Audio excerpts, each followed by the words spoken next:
आप सब लोगों का बहुत बहुत शुक्रिया, आपने तशरीफ़ लाए यहाँ, आपकी तशरीफ़ आने के बहुत बहुत शुक्रिया। क्योंकि आज यहाँ नहीं ज़रूरी, यहाँ पीपल्स डेमोक्रेटिक पार्टी का पार्लिमानी बोर्ड बैठा है, तो हमने कुछ डिसीजंस लिए हैं जो आने वाले लोकसभा इलेक्शंस हैं, उसमें हमारा जो उम्मीदवार हैं हमारे, उनमें अनंतनाग साउथ से मैं पहला नाम लेना चाहूँगा जो हमारी कैंडिडेट होगा अनंतनाग राजौरी सीट से। हमने गुजारिश की है और वो गुजारिश एक्सेप्ट भी हुई है। हम अनंतनाग राजौरी सीट से अपनी सदर महबूबा मुफ्ती को इलेक्शन लड़ाना चाहते हैं।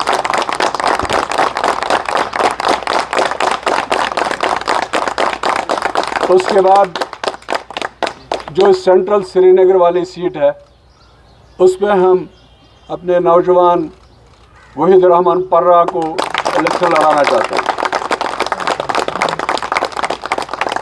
उसके बाद नारथ वाली सीट, बारामूला सीट जो है, उससे हम फयाज़ अहमद मीर को इलेक्शन लड़वाना चाहते हैं। इसके बाद मैं गुजारिश करूंगा अपनी सदर महबूबा मुफ्ती साहबा से, वो आपके साथ 2 मिनट बात करें। आइए इधर।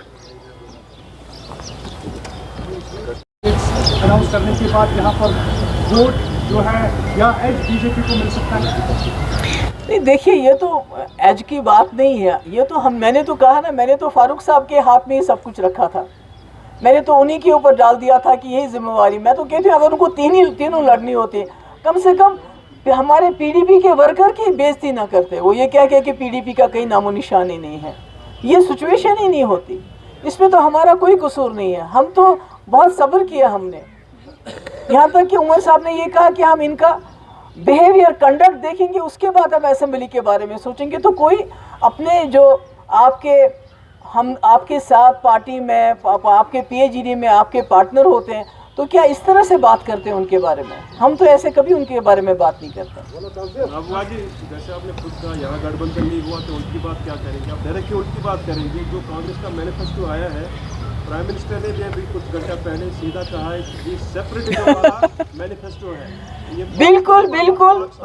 बिल्कुल, क्योंकि उसमें 2 करोड़ नौकरियों के बजाय, जुमले के बजाय ये बताया गया है कि 30 लाख नौकरियां देंगे। औरतों को 50% रिजर्वेशन देंगे सरकारी नौकरियों में। आंगनवाड़ी, आशा वर्कर और जो दूसरी हेल्पर्स होती हैं, उनकी जो तनख्वाह है वो 2 गुना और ज़्यादा सेंट्रल गवर्नमेंट से मिलेगी। फार्मर्स को एमएसपी मिलेगी। नौजवानों को 1 साल का स्टाइपेंड, उनको 1 साल की नौकरी मिलेगी परमानेंट, जो उनको 1 साल ट्रेन करेंगे। और भी बहुत सारी बातें, 450 का गैस सिलेंडर मिलेगा। अगर ये उनको, बीजेपी को ये लगता है कि ये पाकिस्तान की बोली है, तो फिर मैं क्या करूं? तो कांग्रेस मैनिफेस्टो में आप पाकिस्तान, ये जो पाकिस्तान कर रहे हैं, इनके पास कुछ कहने के लिए बचा नहीं है। जहां तक कांग्रेस के मैनिफेस्टो की बात है, मैं समझती हूँ पिछले 70 साल में इतना अच्छा और इतना गरीबों के लिए, आम लोगों के लिए मैनिफेस्टो आज तक कभी बना नहीं है, खासकर बेरोजगार नौजवानों के लिए और औरतों के लिए। Thank you madam. 2019 में आर्टिकल एब्रोगेट हुआ, तब नेशनल कॉन्फ्रेंस की 3 सीटिंग एब्रोगेट थे, तो उन्होंने कश्मीरियों के लिए आज तक क्या किया? तो हम ये भरोसा वोट आज फिर से देंगे, तो वो क्या? ये तो आप उनसे सवाल पूछिए। मैंने कहा, मैं तो 2019 के बाद मैंने तो बहुत तकलीफ सही, मेरी पार्टी तोड़ दी गई, हमारे लीडरों को निकाला गया, मुझे पीएसए लगा, सबसे ज़्यादा वक्त मुझे जेल में रखा। मेरे अंकल हैं, इनका 5 साल से केस चल रहा है, ये वहाँ गांव में रहते हैं, इनके पास कुछ भी नहीं निकला होता तो तिहाड़ जेल में होते हैं इस वक्त, मगर फिर भी कई नईम साहब हैं, उनको तंग कर रहे हैं। तो ये सब तो अब इससे ज़्यादा और क्या कुर्बानी दे सकते हैं हम? नहीं, वो तो आप उनसे पूछ लीजिए, मुझसे क्यों पूछ रहे हैं? Thank you so much, God bless you.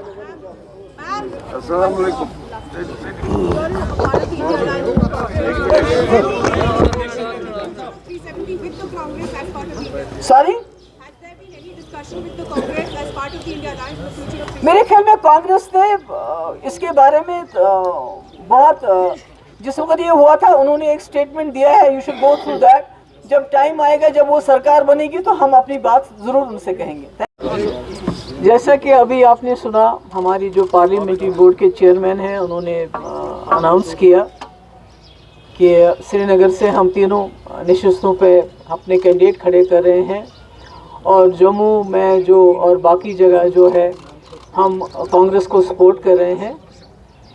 और जैसा कि आप जानते हैं कि इस वक्त हम इंडिया अलायंस को इसलिए सपोर्ट कर रहे हैं कि जो पूरे मुल्क के जो हालात हैं, जो मुश्किलात हैं, जिस तरह आइन की धज्जियां दिन ब दिन उड़ाई जा रही हैं, जिस तरह पूरे मुल्क में एक बहुत ही मुश्किल किस्म का, ख़तरनाक किस्म का माहौल बना हुआ है, जहां माइनॉरिटीज़ के साथ दिन दहाड़े जो है उनके साथ बहुत जुल्म हो रहा है, बेरोज़गारी बहुत बढ़ रही है, महंगाई हो गई है।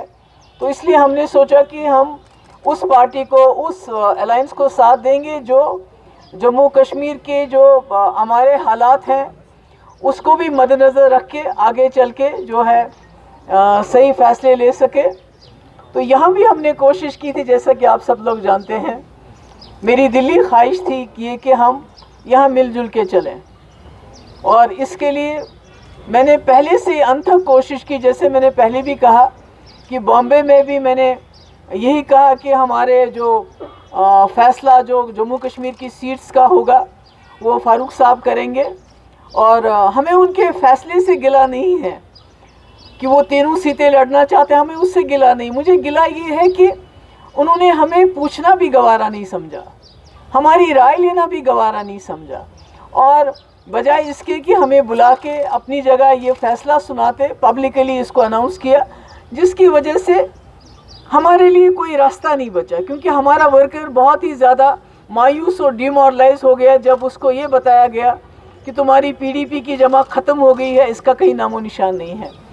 तो आज आप सब जानते हैं कि जो साउथ की कॉन्स्टिट्यूंसी है, इसमें कश्मीरी, मेरे गुजर भाई, मेरे पहाड़ी भाई, हमारे हिंदू लोग जो राजौरी के इलाके, नौशहरे के इलाके, मैं सबको गुजारिश करूँगी, मेरी सबसे गुजारिश होगी कि इस वक्त जम्मू कश्मीर बहुत मुश्किल हालात से गुजर रहा है। ख़ासकर 370 को गैर आइनी तौर से ख़त्म करने के बाद जो हमारे हालात हुए हैं, जम्मू कश्मीर बिलखुसूस कश्मीर वादी एक जेल की सूरत इख्तियार कर चुका है। यहाँ बात नहीं कर सकता है, यहाँ आप दिन रात जो है अलग अलग एजेंसीज़ के छापे डाले जाते हैं, जर्नलिस्ट बात नहीं कर सकता है, लोगों के पासपोर्ट बंद हैं, नौकरी अगर किसी को मिलती भी है तो उसको सर्टिफिकेट नहीं मिलता है, उसको इसलिए नौकरी नहीं दी जाती कि तुम्हारा कोई रिश्तेदार मिलिटेंट था। तो बड़ा मुश्किल माहौल है। तो ऐसे में बात करना बड़ा मुश्किल, बात करना ही जुर्म बन गया है। अगर कोई बात करता है तो वो उसको समझा जाता है ये कोई एंटी नेशनल काम कर रहा है। आपने देखा कि हमारी बिजली का क्या हाल है, मीटर लगे हैं, इतनी बिजली फीस 10 गुना होगी, बिजली कहीं नहीं, मगर उसका भी लोगों को इतना बड़ा बोझ डाला गया। तो ऐसे में मुझे लगता है कि किसी ना किसी को तो बोलना पड़ेगा। तो पिछले 5 साल से भी हमने कोशिश की कि जम्मू कश्मीर के जो मुसीबत ज़दगान हम लोग हैं, हम सभी लोग हैं, क्योंकि मैंने भी वो सहा जो एक आम इंसान ने सहा। बंद भी हो गए, पीएसए भी लगा, पासपोर्ट भी बंद किया गया, घर से भी निकाला गया, ईडी ने भी बुलाया, और यहाँ वहीद रहमान परा है। मेरे ख्याल में अगर कश्मीरी नौजवान को देखना हो कि उसने क्या क्या सहा, खासकर 2019 के बाद, तो मुझे लगता है वहीद रहमान परा से कोई बड़ी बेहतर मिसाल नहीं हो सकती है। जेल रहा, टॉर्चर इसने सहा, इसके फादर को इसके गम में कैंसर हो गया, इसको उसके साथ बॉम्बे जाने नहीं दिया उसके इलाज के लिए। इसका भांजा दिल्ली में मौत और ज़िंदगी कश्मकश में था, उसको वहाँ जाने नहीं दिया। तो मुझे लगता है ये हमारे घर घर की ट्रेजेडी है, क्योंकि इस वक्त जो हमारे हज़ारों की तादाद में नौजवान मुल्क के दूसरे जेलों में हैं, वो कोई भी उनमें से सेहतमंद नहीं है। जिक्र करती हूँ मलकनाग अनंतनाग का जो एक लड़का जिसको 3rd स्टेज में इस वक्त कैंसर है, वो कहते हैं उसको यहाँ लाभ नहीं लाते। तो ये सारी मुश्किलात हैं। हमारे फयाज़ मीर साहब हैं जो हमारे राज्यसभा मेंबर थे, किसी वजह से जो मैंने इनको ये कहा था कि आप जब 2019 में 370 ख़त्म किया गया तो आपको इस्तीफ़ा देना है, तो इन्होंने इस्तीफ़ा नहीं दिया, तो मैंने उनको पार्टी से तब खारिज कर दिया था। तो अब चूँकि ये इनको भी पछतावा है कि जो हुआ गलत हुआ, ये वापस आ गए हैं, और इनके भी अपने लोगों में इनकी भी अपनी जो है एक साख्त है जवान हैं, क्योंकि लोग यंग लोगों को देखना चाहते हैं। मैं तो चाहती थी कि अगर मेरी जगह कोई दूसरा होता जो यंग होता तो हम उसको भी खड़ा कर सकते थे, पर चूंकि लगता है कि दिल्ली वालों ने तमाम जो ताकत है वो साउथ की जो कॉन्स्टिट्यूंसी है हमारी उसमें लगा रहे हैं, सबको वहाँ खड़ा करना चाहते हैं, किसी को डायरेक्टली खड़ा कर रहे हैं, किसी को इनडायरेक्टली खड़ा कर रहे हैं। तो मैंने मुनासिब समझा कि ये, जैसे मैं कहती हूँ मैं फाइटर हूँ और मुझे अपने वर्कर पे यकीन है, तो मैंने सोचा ये चैलेंज कबूल करूँ मैं और मैं वहाँ लड़ूँ और अपने जो हमारे लोग हैं, चाहे मेरे कश्मीरी हैं, चाहे मेरे गुजर भाई हैं, चाहे मेरे पहाड़ी हैं, चाहे मेरे सिख हैं, सिख भाई हमारे बहुत हैं, हमारे हिंदू भाई हैं, सबको गुजारिश करूँ कि आप पार्लियामेंट में ऐसी आवाज़ पहुँचाइए जो जम्मू कश्मीर के मसलों के बात के बिना किसी खौफ के बेबाकी से बात कर सके, तर्जुमानी कर सके। बहुत बहुत शुक्रिया। नंबर 1, नंबर 2, और कई सवाल कर रहा है कि वक्त मुक़द्दम में जवाब है। दूसरा सवाल मेरा यही है कि आप लोग यहाँ पे जिस तरह से बात करें कि सब बातें हम ये करेंगे, मंशूर कोई पार्टी नहीं देगी, आपकी पार्टी का कोई मंशूर है? नहीं, देखिए, सबसे पहले तो मैंने कहा कि हमने कांग्रेस की जो अलायंस को जो हमने उसके साथ हाथ मिलाया, उनका सपोर्ट किया है। इसलिए नहीं किया है कि वो मुझे सपोर्ट करें या नहीं करें। मुझे अल्हम्दुलिल्लाह अपने लोगों के ऊपर भरोसा है, उनके सपोर्ट के ऊपर भरोसा है। वो किसको? और दूसरा, मैं तो इस वक्त आपके ज़रिए, चाहे नेशनल कॉन्फ्रेंस के मेरे लोग हों, चाहे कांग्रेस के मेरे लोग हों, पीडीपी के तो मेरा वर्कर मेरे साथ है, मैं उनसे भी गुजारिश करूंगी, अपील करूंगी। इस वक्त जम्मू कश्मीर बहुत मुश्किल हालात से गुजर रहा है, मेरी आवाज़ कमज़ोर है, जब तक आप मेरी आवाज़ के साथ आवाज़ नहीं मिलाएंगे। तो इसमें कांग्रेस और पीडीपी की बातें, मैं नेशनल कॉन्फ्रेंस को भी गुजारिश करती हूँ, वर्कर्स को गुजारिश करती हूँ कि साथ दीजिए, ताकि जो जम्मू कश्मीर की इस वक्त हमारी तकलीफ़ है उसको हम दिल्ली के दरबार तक पहुँचा सके।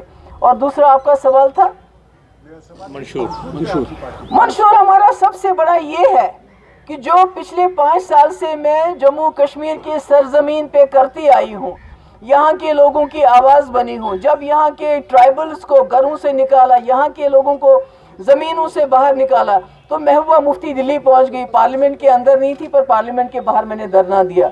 इसलिए हमारा सबसे बड़ा मंशूर कि मेरी आवाज़ को मजबूत करें, ताकि हम पीडीपी की आवाज़ पार्लियामेंट में पहुंचाए। और जो हमारे मसले हैं, मसाइल हैं, पूरी दुनिया उनको जानेगी। ऐसे तो किसी को पता ही नहीं है। बीजेपी कहती है सब चंगा है, सब ठीक है। अगर ठीक होता तो लद्दाख में आज दफ़ा 144 क्यों लगाया गया है? जम्मू के लोग इतने नाराज़ क्यों हैं? कश्मीर के लोगों को तो ज़बान बंदी कर दी, यहाँ तो बोल नहीं सकते आप, मगर लद्दाख का हाल देखिए, जम्मू का हाल देखिए। तो इसलिए मेरी आवाज़ ही मेरा मंशूर है। जी, इंडिया अलायंस जो है, इसमें कई सारी पार्टियां हैं, सभी आपकी इज्जत करते हैं इंडिविजुअली तौर पर, चाहे वो ममता बनर्जी हो, केजरीवाल हो। हमने देखा जहां भी आप गई आपका बहुत उन्होंने वेलकम किया। तो आप अपनी तौर पर, क्योंकि तजुर्बा भी आपके पास है, इतना टफ स्टेट चलाया भी काफ़ी साल, आप क्यों नहीं अपनी तरह से पहल करते हैं कि इंडिया गठबंधन जो हो मजबूत हो, उसमें वो कोई चैलेंज दे पाए जो है भारतीय? अरे हम हमारा यहाँ गठबंधन मजबूत नहीं कर सके। पहले कहते ना, अपने घर में ना, पहले तो अपना घर हमको देखना चाहिए था। हम बाहर क्या तकरीरें करेंगे उनको, जब हम यहाँ जम्मू कश्मीर जो इसको मुसीबत में है, जो इतनी तकलीफ़ में है, जिसका कोई वाली वारिस नहीं, कोई सुनने वाला नहीं अल्लाह ताला के बगैर, जब यहाँ हम अपना गठबंधन मजबूत नहीं कर सके तो उनको क्या तकरीर करूँगी मैं? महबूबा जी, कल एक वीडियो सामने आया था जिसमें बीजेपी के तरुण चुग साहब सज्जाद लोन और अल्ताफ बुखारी से उनके रेजिडेंस पर मिले थे। तो कैसे आप इस डेवलपमेंट को देख रही हैं? क्या ये चैलेंज होगा आपके लिए साउथ कश्मीर में? नहीं, देखिए ना, ये तो आपने तो आज़ाद साहब को गिना ही नहीं। हाँ, आपने बीजेपी का खाता तो बता दिया, पर आज़ाद साहब को नहीं गिना आपने उसमें। क्यों नहीं गिना? वो तो बीजेपी वाले कहते हैं हम उनको सपोर्ट करेंगे, फुल सपोर्ट करेंगे। तो ये तो जमहूरियत तो एक, it's a battle of ideas. तो इसमें तो कोई भी किसी के खिलाफ लड़ सकता है। मेरा ये तो कोई ज़ाती लड़ाई नहीं होती है, ये ख्यालात की जंग है। तो मैं तो निकली हूँ, मैंने कहा ना, आई एम अ फाइटर। मैं तो निकली हूँ किसी चीज़ के लिए, किसी मकसद के लिए। नहीं तो मुझे तो अब इलेक्शन लड़ने में कोई दिलचस्पी नहीं थी। पर जब मैं देखती हूँ अपने लोगों का हाल, उनकी जो ज़बान बंदी की जा रही है, बात नहीं कर सकते हो आप, तो मुझे दिल करता है कि कोई ना कोई वहाँ जाके यहाँ की असली दिलों की बात करे तो अच्छा है। जिस तरह से आप कोalition में थी